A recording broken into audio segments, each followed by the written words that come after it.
সরকারি পাম্পে একটা জিনিসের দাম যদি 20 টাকা পাই, আর তার পাম্পে যদি সেটার দাম থাকে 40 টাকা, আমি কি 40 টাকা দামে মানুষ কি সেটা কিনতে যাবে নাকি? সে তার বিজনেস মডেল ঠিক করবে। সাপ্লাইটাকে কোনোভাবে একটা জায়গায় রাখা যাবে না। একটা জায়গায় রাখতে গেলে মানুষ ক্ষতিগ্রস্ত হবে, আর যে কোনো সময় মানুষ এরকম চ্যালেঞ্জের সম্মুখীন হয়ে যাবে যে ও দিচ্ছে না। তাই এটাতে multi type of supply line channel থাকা দরকার। গভর্নমেন্ট থাকবে, গভর্নমেন্টের কোম্পানি থাকবে, প্রাইভেট সেক্টর যদি কেউ পারে। আগে যেটা করা হচ্ছে যে নতুন দেশে ওই রকম যে একটা এত বড় কোম্পানি বিজনেস করবে ওরকম বড় কনগ্লোমারেট নাই হয়তো, বা এই জন্য সরকার সেটাতে কর্পোরেশন করে এগিয়ে এসছে। এখন তো বড় কনগ্লোমারেট আছে যারা করতে পারে, লেট দেম ডু ইট।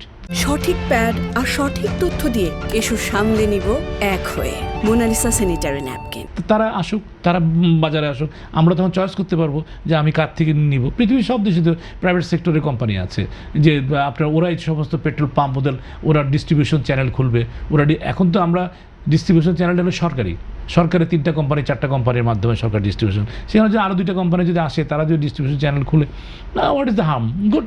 সেখানে একটু বলতে চাই যে অনেকে বলে যে সরকার তো তেলের দাম কমানোর জন্য ভর্তুকি দিচ্ছে, কোম্পানি তো আর ভর্তুকি দিবে না। সেক্ষেত্রে আসলে কোম্পানিগুলো আসলে তেলের দামে কোনো প্রভাব পড়বে কিনা? না, এটা হলো সার্ভাইভাল অফ দ্য ফিটেস্ট।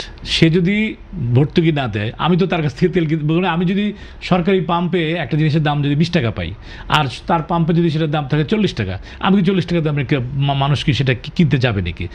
সে তার বিজনেস মডেল ঠিক করবে।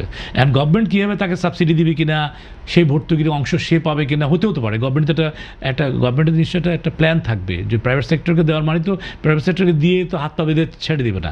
নিশ্চয়ই একটা গাইডলাইন থাকবে, রেগুলেশনস থাকবে, সেখানে ভর্তুকি যদি দেওয়ার থাকে প্রাইভেট সেক্টরে ভর্তুকি পাবে। আমার তো দামটা তো সবার জন্য সমান করতে হবে। সরকারি না হলে বেসরকারি খাতের পাম্পে যদি আপনার তেলের দাম 5 টাকা বেশি থাকে, মানুষ তো যাবে না। কেন যাবে সে ওটা কিনতে?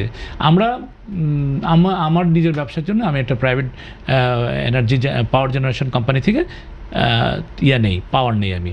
তো সে পল্লী বিদ্যুতের যে রেট আছে সেই রেটের চাইতে 1 টাকা করে আমার থেকে বেশি নেয়। আমার সাথে আমার সুবিধা কি, আমার কাছে আছে, আমার আনইন্টারাপ্টেড আমি পাই। পল্লী বিদ্যুতের লোডশেডিং তার কাছে নাই। এখন আমি তাকে এই জন্য 1 টাকা পে করতেছি বাড়তি।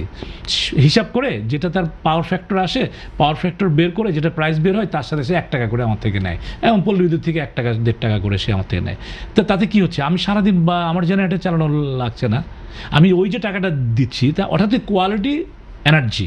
এখন কোয়ালিটি এনার্জি যদি এনশিওর থাকে, তাহলে একজন উদ্যোক্তা সে বাড়তি পে করতে চিন্তা করবে না।